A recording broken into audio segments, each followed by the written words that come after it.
ఉంది.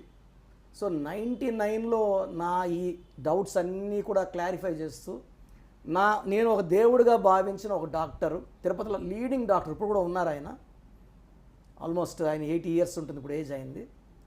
ఆయన నన్ను ఒక మీటింగ్కి తీసుకెళ్ళాలి ఆయన కారులో.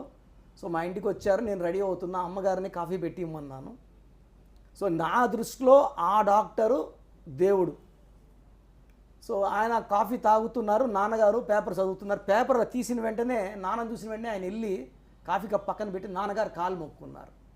సో నేను ఆ షాక్ చూసిన వెంటనే నేను షాక్ అయిపోయా.